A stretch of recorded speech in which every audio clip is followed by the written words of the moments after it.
let's welcome Michael Doane, who is Global Managing Director, Food and Water at the Nature Conservancy, and has stayed up very late or woke up very early. I'm not quite sure what it is in the context of Middle America. Probably stayed up very late. That would be the proper one if I do my quick math. And also Salim Sikaiti, who is the Oil South Director at PDO. Welcome to you both. Great to have you. Let's get the first survey question in. And what impact will hosting COP27 in Cairo and COP28 in the Middle East have on accelerating the development of low carbon economy in the region? That's the question. And looking for your answers is a big moment. We talked about it in the earlier session, the earlier conversation, for the energy sector to become part of the solution, not part of the problem. This is a big window of opportunity. So what impact COP27 in Cairo, COP28 in the UAE, in the Middle East have on accelerating the development of a low carbon economy in the region? Welcome your thoughts on that. We can hosts and panelists cannot vote, really. Why is that? That's the first time I haven't been able to vote. Okay, not being allowed to vote. Hope everybody else is being allowed to vote. Michael Doane, I wanted to get your opening thoughts on everything you've heard. I don't know how long you've been on with us, but from a perspective of Middle America, a lot of these challenges you guys are facing as well, obviously very different circumstances, but what you've heard today, your opening thoughts on this Nexus challenge facing Oman. Yeah, well, thank you, Sean, and good morning to all of our guests here today. It's really nice to be with you. And yes, it's a fascinating discussion and one that I think describes the urgency that is felt not only in Oman, but indeed around the world. These issues are not totally unique to Oman. And I think there's also hope in the solutions. I did particularly enjoy the last panel and some of the themes that were coming up on circularity, on a regenerative food economy, on restoring the natural hydrograph of watersheds through better land management and restoration. Some of these same practices transmit over to fisheries and what we know about restoring habitat to improve wild catch fisheries, but also to improve aquaculture. And, there's just a tremendous opportunity when we start to think about what I would describe as the restoration economy that comes through natural systems and can augment and be enjoyed while we make this transition that's being discussed on energy futures. And so I think there's a lot of overlap around the world with some of these challenges, but also I guess the thing that I would just start off by saying is I come to this conversation with great hope. We understand there's great challenge, but we also have hope because the knowledge that I'm seeing accumulating around how resilient and kind of regenerative these systems can be gives us a way out, it gives us a way forward. And worth noting also, Michael, amongst his many hats, is a farmer himself. And runs with his family cattle and row crop farming operation in Kansas. Salim, how reassuring is that ultimately that Oman's challenges, the Middle East challenges, are not ones to be faced alone, and that we can find solutions in other places that can be brought in, and we can cooperate and find and being case studies like hydrogen, for example. Now, green hydrogen is a potential example of a international collaboration for solutions. Thank you, Sean. Really very interesting topic and question. But really, if you look back on history, I mean, oil and gas industry, I mean, which we are really part of it in this region, constitute a big part of basically the GDP and income of this region, has faced many challenges in the past. And really have built, I would say, very big stamina in terms of dealing with those challenges. And this is really another challenge, which is really the energy transition that we're facing.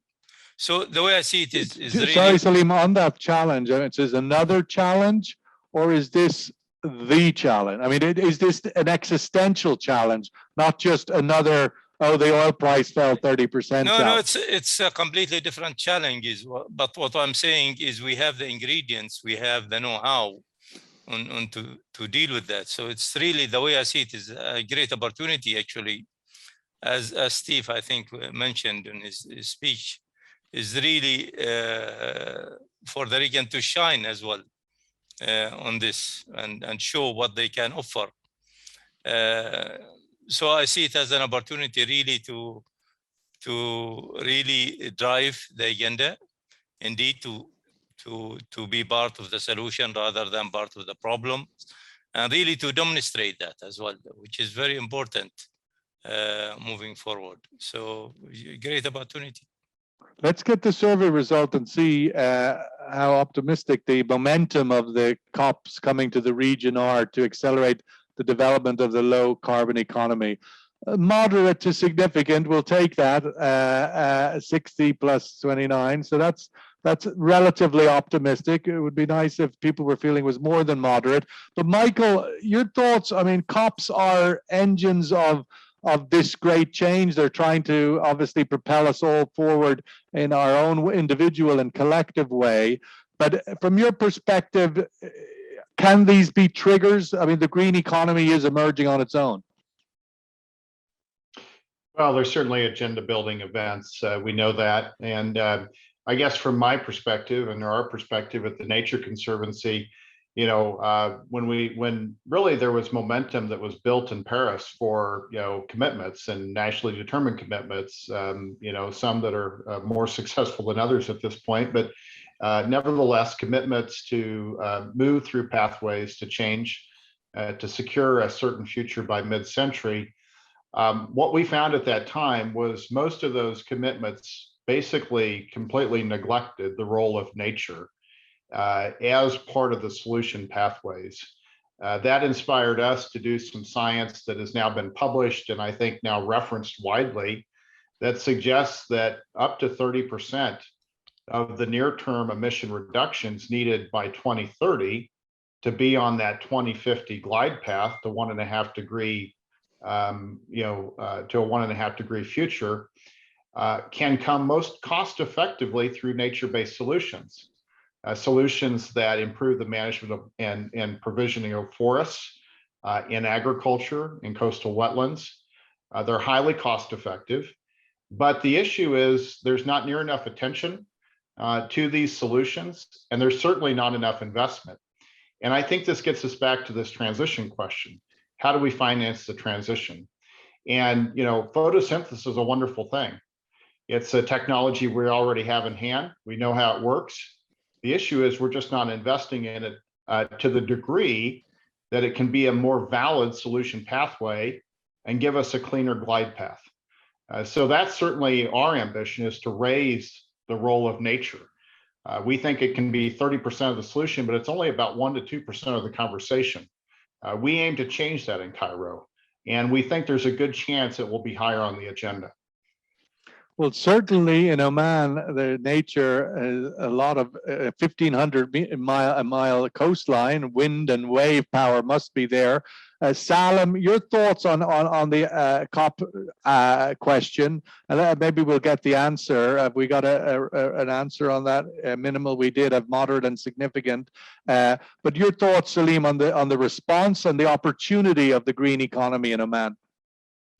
Well, it's not surprising because, of course, of the view in oil industry in general. But I think it's as I said, it's an opportunity really to showcase what we can do as an industry, and also to demonstrate as well what we have done so far and the seriousness that we are putting into this issue. We've talked about, I think Steve also mentioned about, we don't have our narrative right as well. And from that sense, it's an opportunity to get it right as well. And to get it also bought in and integrated and really have that collaboration bit Was the fact that the sealed off. reply, the reply to the survey question, the majority of people said moderate, which is a fairly sort of non-committal sense of not great optimism. Is there sufficient awareness in Oman to the economic opportunity that we're talking about here? The most valuable company in the world, well, maybe it's not yet, but Tesla is going, you know, it's in outer space of value, that the low carbon economy does offer real massive, the opportunity to diversify an economy. You know, you have endless land for solar, you have endless coastline for wind, and you've got tourism opportunities of a massive scale. I'm just wondering, is there enough awareness in Oman to the opportunity of the low carbon economy if we're 60% of people are saying moderate? Certainly not, really, certainly not. And I think there is a lot of work needs to happen on that front. Indeed, we have great opportunities, but it's really about the integrations. So how can we integrate all of these to make really a business case that is really bloatable? So big opportunity on that front.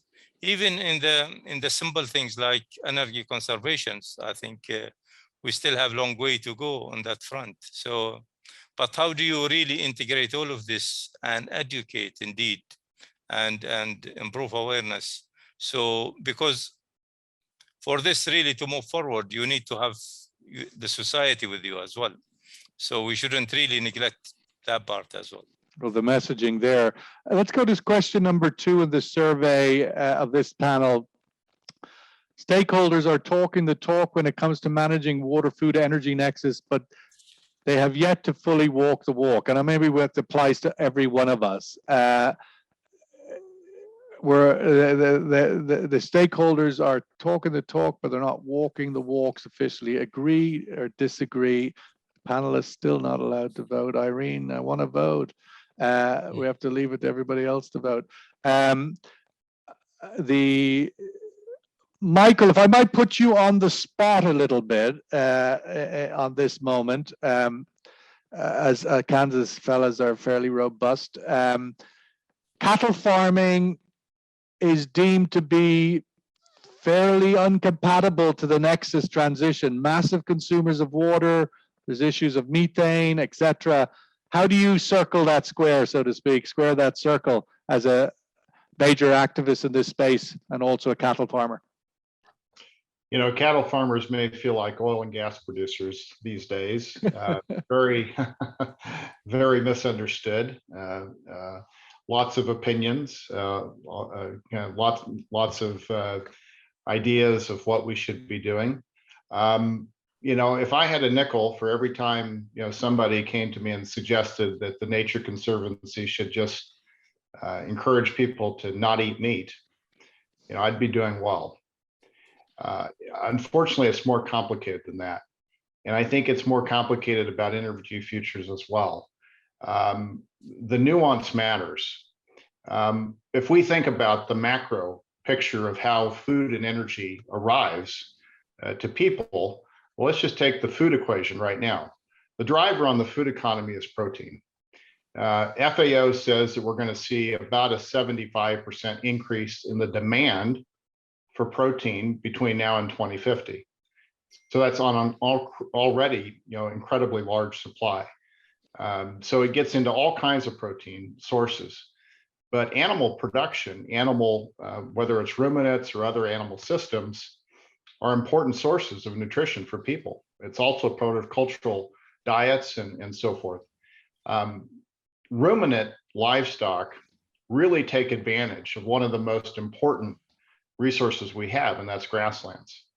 Grasslands are solar collectors, they're biodiversity collectors, they have richness and uniqueness, and really the most sustainable economy to maintain grasslands is grazing management done by ruminants. Now there's ways to improve livestock, and we must do that. There's a lot of insight into how we can really start to accelerate the transition to cooling solutions through methane management. There's new insights on diets, there's new insights on grazing management, where we get into much more frequent rest and rotation. There's new insights on feeds and the sources of those feeds, and how when you produce those feeds in a way that sequesters the carbon in the soil, all of a sudden those feed supplies become low carbon or negative carbon. And so I think I personally hope at some point, Sean, that you and I will enjoy a negative emission stake. And so that is the future, is not to avoid the protein, avoid the opportunity to enjoy a cultural food, but for us to use better knowledge, better management, and innovation to really drive that to that future that we need, where it's a negative emission meal. A negative that isn't what's it called, real, or the company that went public this year to great fanfare, fake meat, basically. Let's go to the next survey, or to get the survey result of the last question, which I think is overwhelmingly agree, probably not a surprise there. Let's get this next question. The decision-making process for water, energy, and food sectors occurs in isolation and without the sufficient coordination and consideration of how changes in one sector can impact another. So Nexus, we're in isolation with limited understanding of impacting each other. Agree or disagree with that statement?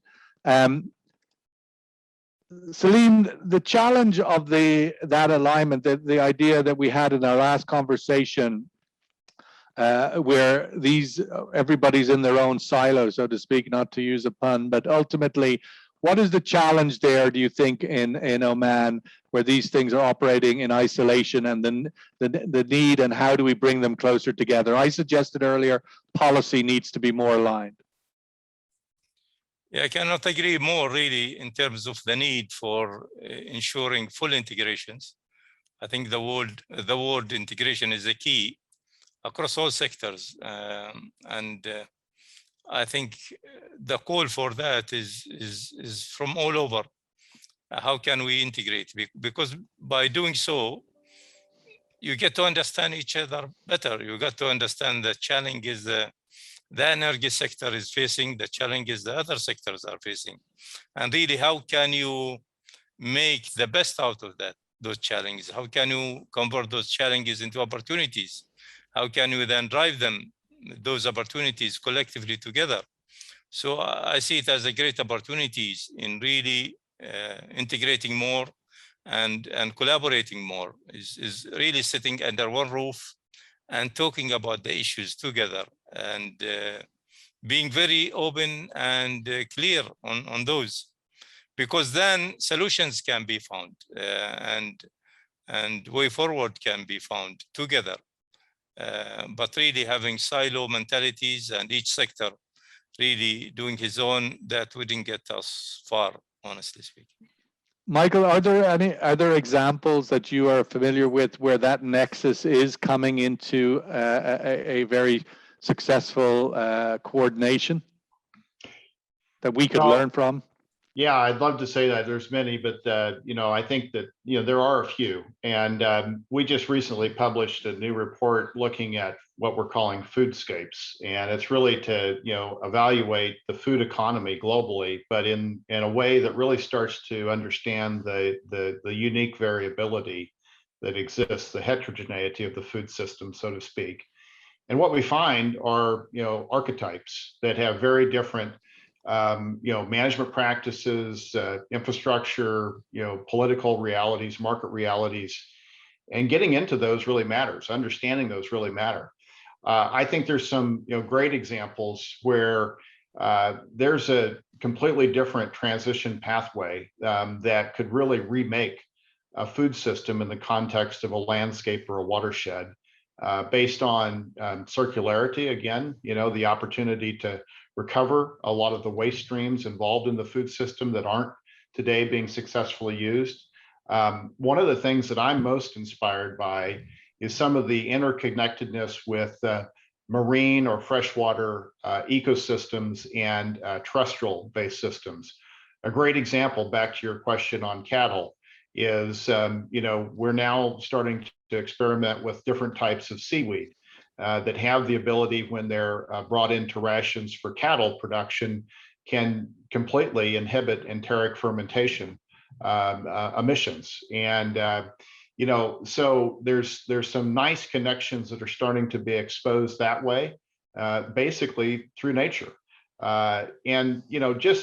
I would say the other thing I would say is restorative aquaculture, I think, is one of the most exciting opportunities that I'm aware of, very much untapped. 3 billion people today depend on seafood as the primary protein in their diet. Yet most of that growth in seafood protein is going to come from aquaculture. It's going to double in production over the next 15 years. How that happens really matters. How that happens in a way that's restorative and regenerative, that's a great opportunity. It's one of the most high leverage, kind of high technical headroom areas for us to generate circularity. And I think it's got possibilities for Oman.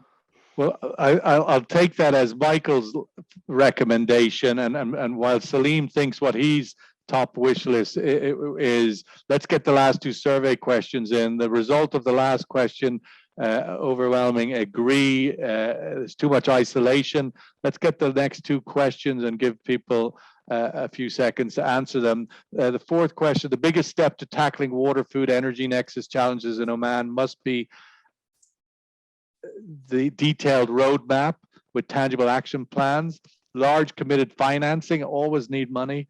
Deeper cross-sector collaboration, more pilot projects. This is clearly all of the above type question. There is no E. What we want to try and get is where the room thinks is the top priority to tackling this Nexus challenge, to bringing people together more than separate. So welcome your answer here, give you 10 seconds on this.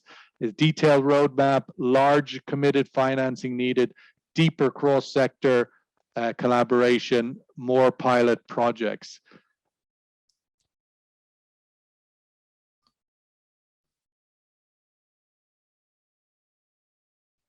We usually would have a clock going tick tock, tick tock, tick tock, tick tock, but we don't. So I'll just orally say it, tick tock, tick tock. Got 10 seconds. The last question, because we do need to get to the round tables because those rooms are open. Improving, okay, that's the result, detailed roadmap, which hopefully this workshop this morning will deliver, and we will present it to the minister in a few weeks' time. The final question, improving and deepening young Omanis' awareness of the country's changing energy outlook and Nexus challenges is critical for future growth and sustainable development. It's hard to disagree with that, but I won't try and guide you.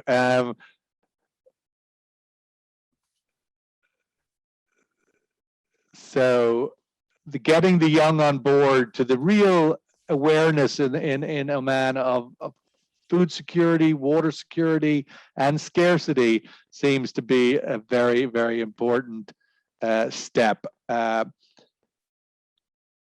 Salim, you get the final word today on this session, and what your recommendation is that you think you'd be the top one to get this Nexus together and being productive for Oman. I think if I were to say a key word will be really understanding each other challenges, and then how can really we solve the problem together. So and with that comes the integrations, collaborations, how we can make basically the full utilization of the strength of each other's. I mean, good example was given that, for instance, we produce quite a lot of water with the oil. So how can we get that through the food? I mean, the whole value chain, really in the most optimum way. So it's really about really sitting under one roof and really addressing challenges, our challenges, and maximizing integration.